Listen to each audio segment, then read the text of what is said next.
Have you ever truly considered that time itself is not a relentless river, flowing from past to future, but rather a vast tome whose ink dried millennia before we ever came to be? A book whose pages we turn day after day as mere obedient readers, or perhaps as characters doomed to follow its pre-written lines. And what if I were to tell you that right now, we have arrived at the very last, the darkest, most troubling, and without a doubt, the most decisive chapter in this ancient book? What if all the chaos raging outside your windows, the cloying fear that grips your heart, and the fog of uncertainty that clouds the future?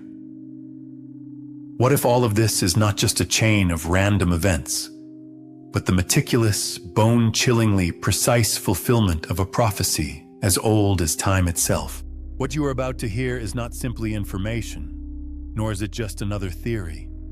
No, it is a key capable of forever overturning your perception of reality and helping you to understand your true place in this grand drama.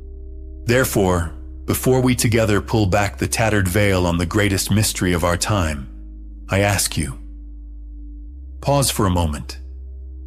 Take a deep, slow breath, filling your lungs with air. Trust that your presence here, listening to these words, is no mere coincidence.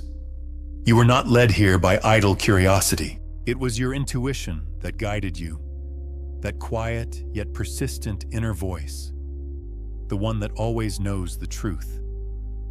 Remember, the universe rewards the courageous. And now, let us turn to the heart of the matter. We speak of the book of Revelation, the final prophecy known as the Apocalypse of St. John the Divine. For centuries, it has been dismissed as a dark allegory, a frightening tale, an ancient religious text infinitely removed from our lives. But what if it isn't a metaphor? What if it is a detailed roadmap, a coded script for the final act of the entire human drama? We are here to declare that 3 of the 7 seals holding back the end of the world as we know it have already been broken. And the proof is no longer to be found in dusty, ancient scrolls. It is here, among us. It is in the screaming headlines of the daily news, in the anxious beat of your own heart, in the very air we breathe. Most look, but remain blind. All they perceive are political games, economic reports, and an endless chain of crises. They see the symptoms, but they fail to see the disease itself. We, however, see the true cause. We see the horsemen, the very horsemen of the apocalypse, already galloping across our planet. So let us turn to the original source. This is what is said of the breaking of the first seal. And I watched as the Lamb opened the first of the 7 seals, and I heard one of the 4 living creatures say with a voice like thunder, "Come." I looked, and there before me was a white horse. Its rider held a bow, and a crown was given to him, and he rode out as a conqueror, bent on conquest. A white horse, a crown, the symbol of absolute victory. For entire centuries, generation after generation, theologians have fiercely debated, attempting to unravel his true identity. Was he the long-awaited Christ, or the cunning Antichrist? But in their scholarly pursuits, they all looked too narrowly, missing the very essence of the matter. For it was the great Bulgarian prophetess Vanga, the blind clairvoyant who could perceive the invisible threads of human destiny, who warned of a crown that will cover the whole world. In their haste, many assumed the prophecy spoke of a sickness, an epidemic that would engulf the planet. But she was speaking of something else entirely. She spoke of an unseen crown of absolute power, of a new and sophisticated form of control, one that would arrive hidden beneath the mask of the common good, flying a pristine white flag of salvation for all mankind. Look closely at this horseman. He carries no unsheathed sword. In his hands, he holds only a bow, but the quiver on his back is empty. It does not hold a single arrow. His true weapon is not physical violence or brute force. His greatest weapon is not the sword, but ideology. The human mind is his battlefield. He offers a seductive illusion, a phantom world, a false unity, a universal order where the individual is ruthlessly erased in the name of collective security. And it seems the prophets of old warned of this very thing. Consider Nostradamus. In his cryptic quatrains, which have captivated minds for centuries, he foretold the coming of a great monarch, one who would arrive not with fire and steel, but with sweet, persuasive speech. He would unite the nations under a single banner, one that would at first seem a long-awaited salvation, but would prove to be nothing more than a gilded cage for the human spirit. This is not a conquest of territory. It is something far more profound.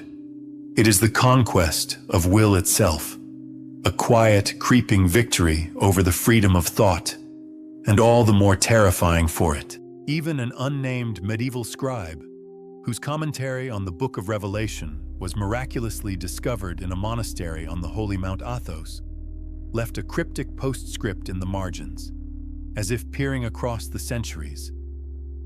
The rider on the white horse brings not an earthly kingdom, but a kingdom of the mind. His crown is made of glass, seemingly transparent and fragile, yet it is within its cold embrace that the consciousness of every person is held captive. And now, simply look around you. Can you truly not see his unseen approach, or hear the clatter of his hooves? For he is here, that very horseman.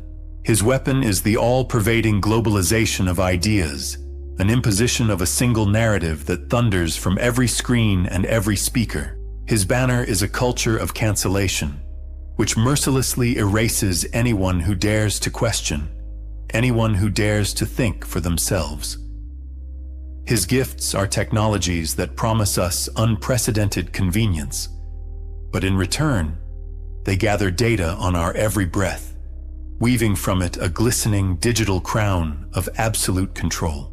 And this, you see, is the perfect victory, one without a single shot ever being fired. It is a bloodless conquest that the vast majority applauds, genuinely mistaking it for progress. Know this: the first seal has already been broken. The white horse swept through our reality in a whirlwind, leaving in its wake a chilling trail of false unity and a willing servitude of the mind. Listen to the voice within. Surely you feel it too. Is that chilling sensation familiar? The feeling of unseen walls slowly closing in around your mind as the very air grows thick with a silent, pervasive dread. But let us set aside these ponderings and turn to the next omen. The second seal is broken. And when he had opened the second seal, I heard the second beast say, "Come and see." And there went out another horse that was red, and power was given to him that sat thereon to take peace from the earth, and that they should kill one another. And there was given unto him a great sword. And so from the chasm of eternity, another horse emerges, one of fiery red. Its hide is the color of fresh blood and of an untamable, all-consuming flame. To the rider seated upon it, power is given to cast out peace and plunge the world into an abyss of discord, so that brother would rise against brother, and people would slay one another in a blind frenzy. His mission is simple, and all the more terrifying for it: to take peace from the earth. This is not war as we understand it. It is the end of all harmony, the utter annihilation of peace itself, plunging all of humanity into a bloody chaos where the very notion of compassion is burned to the ground. The world as we know it is fracturing at the seams, its very foundations crumbling. This is no mere crisis. It is the collapse of the world order, the dawn of an age of universal, total division. The blind prophetess Vanga foresaw the coming of these terrible times when, in her words, Brother will go against brother, and mothers will abandon their children. Yet she spoke not of the thunder of actual battle, but of a far deeper schism, the severing of the most sacred of human bonds. In her visions, she saw nations that had lived side by side for centuries become irrevocably poisoned by the venom of blind hatred. As if echoing her from another age, the great Nostradamus wrote in his cryptic quatrains of a great discord that would one day cause iron and fire to speak louder than the voice of reason. From the mists of antiquity, passed down through oral tradition, a prophecy has reached us, that of an Indian astrologer whose name is long lost to time. He spoke of the coming of the Kali Yuga, a dark age when Crimson Mars, the god of untamed war, would enter a destructive aspect of fury with icy Saturn, the planet of stern constraints. This celestial collision, he foretold, would inevitably trigger an explosion of age-old conflicts and awaken hostilities that had seemingly long been slumbering. He gave this time a chilling name, the Age of the Red Mist. Now, cast aside your skepticism and simply open your eyes. Can you not feel that the world has been thrown from its familiar axis? Consider the geopolitical tension humming in the very air, having reached its boiling point. Watch how across the globe, like dry tinder ignited by a single stray spark, new conflicts erupt one after another, leaving nothing but scorched earth in their wake. Yet this is only what lies on the surface. Look deeper beyond the smokescreen of the news reports. You can feel the very fabric of society begin to tear and fray. This rift runs through families, bringing an icy silence to dinner tables. It wedges itself between the closest of friends, turning them into sworn enemies. It divides us along invisible yet insurmountable lines, political, social, and ideological. The great sword of this rider is not merely a weapon that clashes on fields of battle. Its blade is forged from the cold, merciless algorithms of social media, showing us only a reflection of our own beliefs, reinforcing our convictions while painting the faces of our opponents with the ugly masks of demons. It is the venomous language of hatred that has seeped into everyday speech, becoming a chilling new normal in our public discourse. It is the frozen shell of total distrust that has encased every human heart. Peace has been taken from the earth. The tranquility of before has been replaced by a state of endless, exhausting conflict that tears nations apart from without and souls from within. The second seal has been broken. A fiery red horse now gallops across the world, and the thundering of its hooves echoes like a throbbing ache in the very heart of our civilization. Surely you have noticed it yourselves. How easily hatred now spills forth. How swiftly even the kindest conversation descends into a furious, embittered dispute. Such is the work of the great sword. But that is not all, for the third already follows in his wake. The third seal, and when he opened the third seal, I heard the third living creature say, "Come and see." I lifted my eyes, and a vision appeared before me, a horse as black as night, and its rider held a pair of scales in his hand. And then I heard a voice in the midst of the four living creatures, and the voice declared, "A quart of wheat for a denarius, and 3 quarts of barley for a denarius, but do not damage the oil and the wine." This horse was as black as despair itself, as a starless night in a world where the sun has been extinguished. In the hand of its silent rider rested a pair of scales, cold and precise. These were not merely scales of metal. Within them, the fate of economies was weighed, along with the measure of commerce and the true price of all the earth's resources. And the voice, echoing from the very heart of creation, announced its terrible sentence: hyperinflation. Consider for a moment what these words truly mean. A denarius was the wage a laborer received for a full day of grueling work beneath a scorching sun. And a quart of wheat was just a single day's ration, precisely enough to feed one single person. The prophecy speaks of a time when all the energy expended in a day, an entire day's wages down to the very last coin, would be spent just to buy enough bread for one person.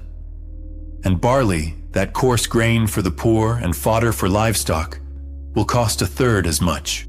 This is a world where life itself becomes an unaffordable luxury. Before us is a prophecy of total economic collapse, of a famine that will not, however, touch everyone.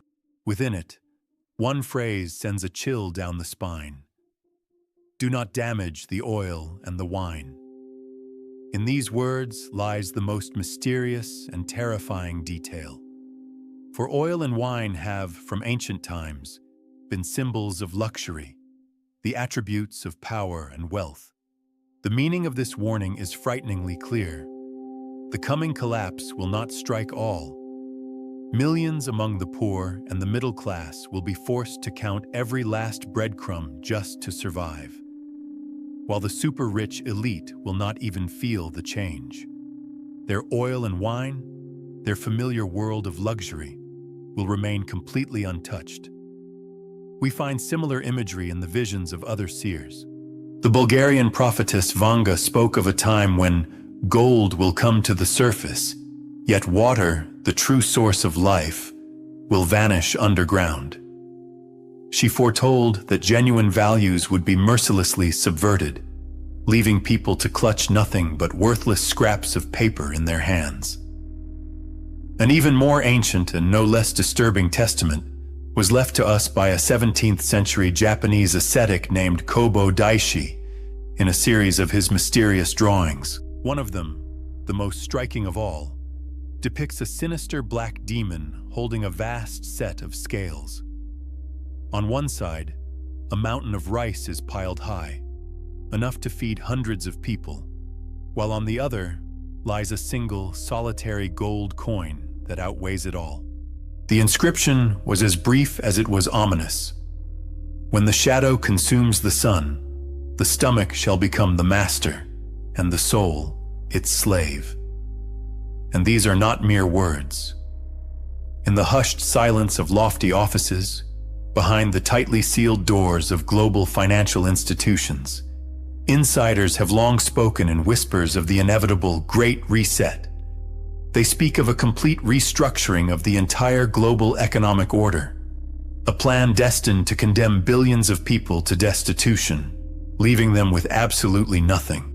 Amongst themselves, their name for it is both cynical and simple: controlled demolition.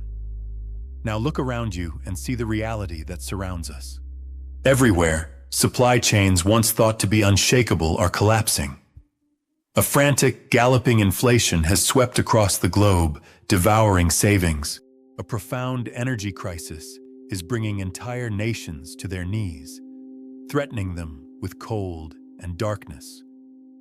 And against this backdrop, the calls to introduce digital currencies grow ever louder, the very kind that would grant their creators absolute, total control over the finances and life of every single person. There is no need to wait for the future. We are already living in the epicenter of these events.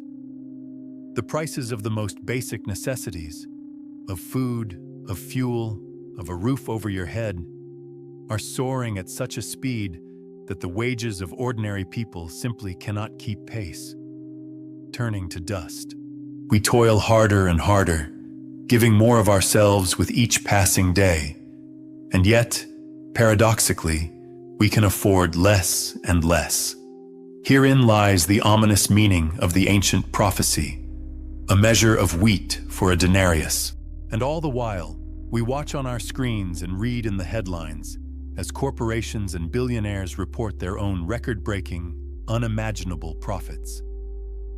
Their oil and wine remain untouched, just as it was foretold. The third seal is broken, and a black horse, its rider holding scales, slowly and inexorably treads across the world.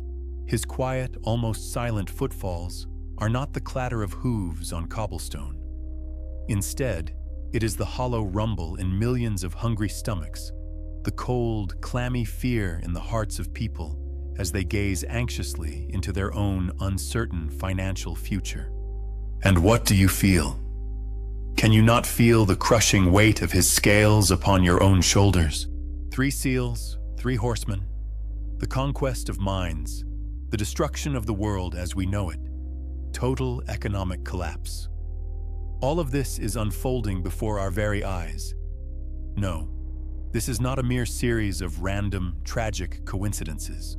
These are links in a single chain, the deliberate steps of a carefully orchestrated plan.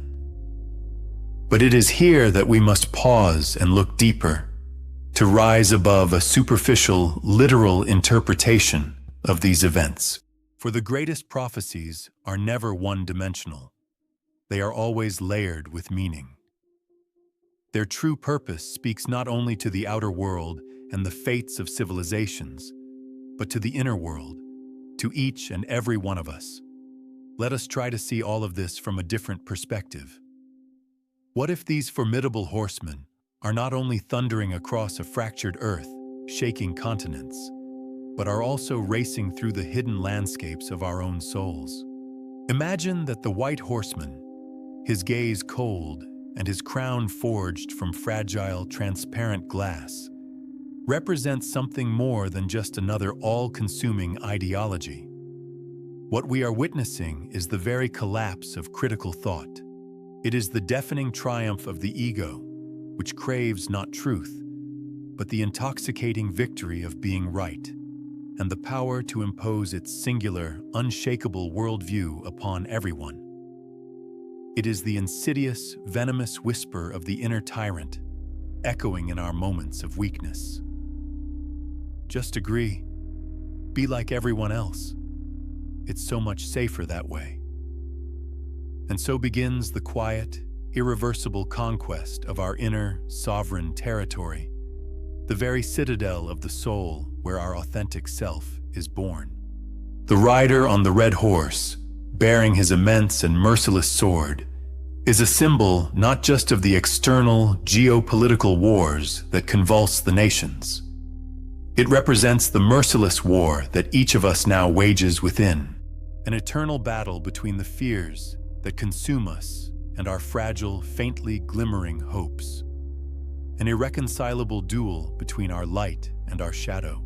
The consequence of this war is an all-consuming epidemic of spiritual turmoil, an anxiety that never releases its grip, a bottomless depression, and a devastating emotional burnout. This sword cleaves us apart, separating us not only from our neighbors and loved ones, but from our very essence. It ruthlessly severs our connection to intuition, to that quiet yet certain voice that speaks from the depths, from our own heart.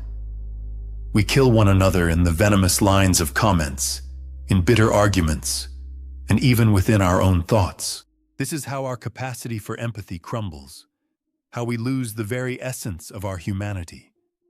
And know this: the raven black rider who gallops across the world, merciless scales in hand, brings more than mere inflation. He brings something far more terrible, a spiritual famine. We live, it would seem, in an age of unprecedented material abundance. We have oceans of information at our fingertips, a kaleidoscope of every conceivable entertainment. Yet amidst this great feast, our souls are desperately starving. We exchange the precious coins of our lives, every priceless denarius of our allotted time, for the cheap, surrogate barley of informational noise, a barley that can never satisfy. In a blind pursuit of the material, we measure our success on the cold scales of consumption, and all the while, we fail to notice our souls withering away, drained to their very depths. The very veins of our society have grown cold, hardening into metal. Living, warm blood no longer runs through them, only the soulless currents of digital currency. Not a single drop of true life force remains. A genuine collapse of meaning is unfolding before us, and only now are we beginning to grasp its true, soul-chilling scale. This is not merely a series of painful crises. We are witnessing a systemic, multi-level dismantling of the entire world we once knew, and of the very person we used to be. And gazing into the abyss of these changes, it is so easy to surrender to despair. So easy to feel like an insignificant grain of sand lost in a raging, apocalyptic storm. But it is precisely there, at the bottom of this unrelenting anguish, where nothing seems to exist, that the greatest hope lies hidden. For everything that is happening is not the end. This is a great trial, a sacred decay, essential for something entirely new to rise from the ashes of the old. The universe is not seeking to destroy us. It is simply performing a great cleansing. In its purifying flames, all that is false and rotten to the core is burned away. Everything built upon the fragile foundations of lies, fear, and control. This global collapse is not an end, but a painful, yet utterly necessary, awakening. Just as a caterpillar must completely dissolve within the primordial chaos of its chrysalis to be reborn as a winged butterfly, so too must humanity pass through this fire to be born anew. Every broken seal, every horseman who appears, this is not merely a curse. It is, above all, a challenge thrown down before us. It is a vast mirror we are being forced to gaze into, so that we may finally see ourselves. The White Rider compels us to ask ourselves, am I thinking for myself, or merely echoing what I have been told? Where does my own belief end and an imposed ideology begin? Then, the Red Rider confronts us with a choice. What am I cultivating within my soul, love or hatred? Do we choose unity or division? Am I truly capable of listening to someone with whom I fundamentally disagree, or is my hand already clenching the hilt of a sword, poised to strike? The Black Rider poses these questions, forcing us to consider what in this world holds true value for me. For what am I trading the priceless, fleeting moments of my life? Am I simply satisfying the hunger of my body, or am I nourishing my immortal soul? And it is here, in this search for answers, that we come to the very core of the matter. To you, yes, to every single one of you hearing these words, for the outcome of this great, truly cosmic drama is not decided in the quiet halls of government, nor on the thunderous fields of battle. Its final chapter is being written in the depths of every single human heart. At this very moment, all of humanity stands at a great crossroads, and before each of us lies a choice: to remain in the warm slumber of the sleeping, or to step forward and become part of the great awakening. Those who are sleeping will be swept away by a murky, unstoppable tide of chaos. They will blindly believe every word the White Rider utters, burn with an all-consuming hatred for whomever the Red Rider's crimson finger condemns, and in their despair, they will cling to the pitiful material scraps thrown to them by the Black Rider.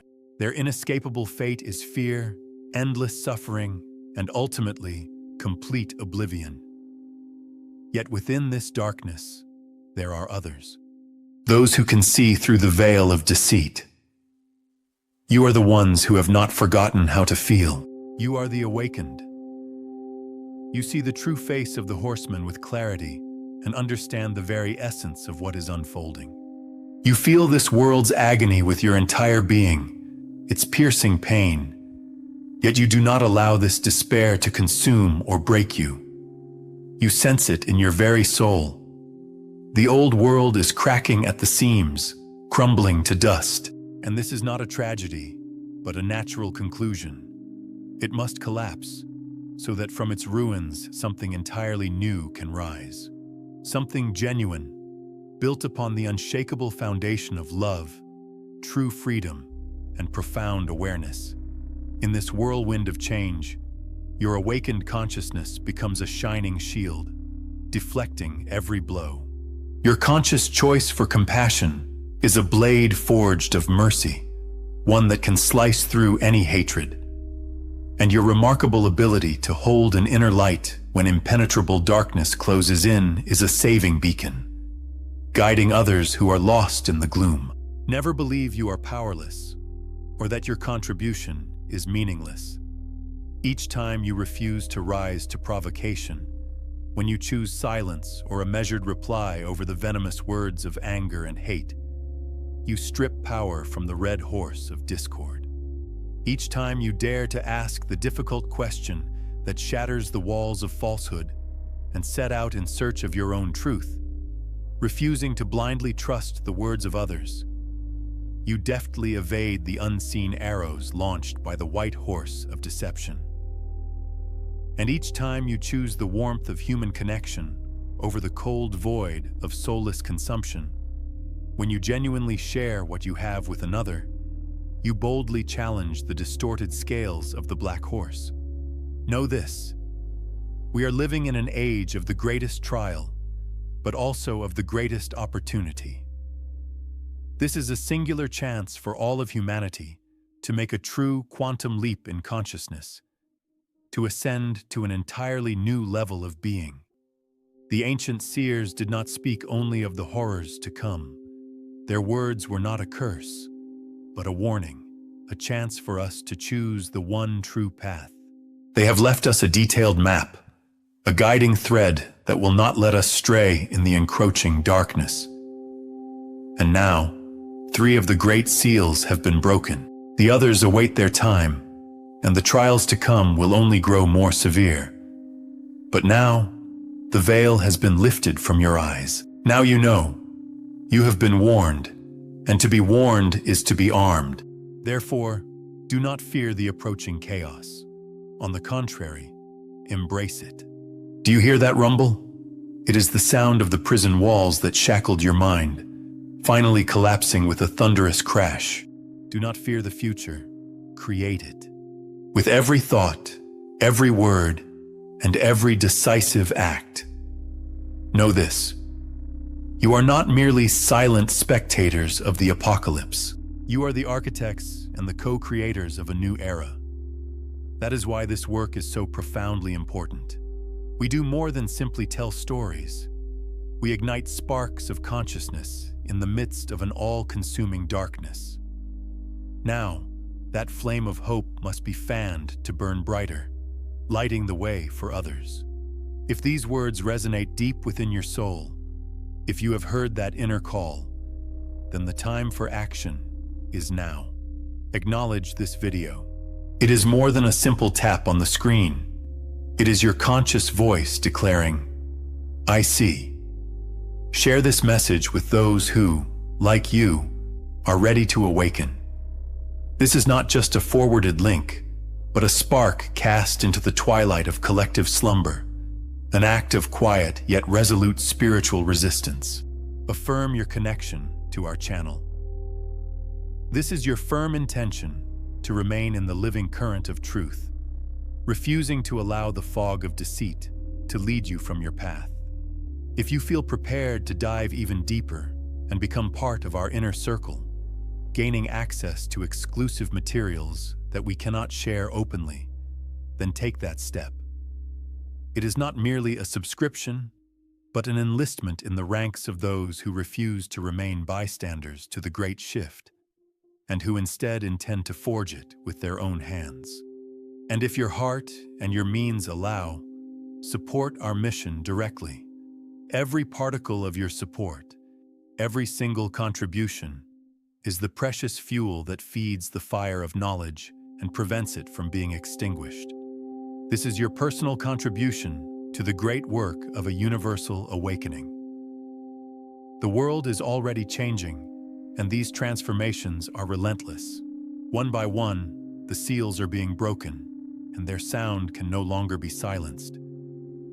But always hold to the ancient truth. The darkest hour is just before the dawn. And believe this, our shared dawn is drawing near. Its first rays are about to pierce the gloom of night. Until then, until we meet again, remain vigilant. Stay connected with one another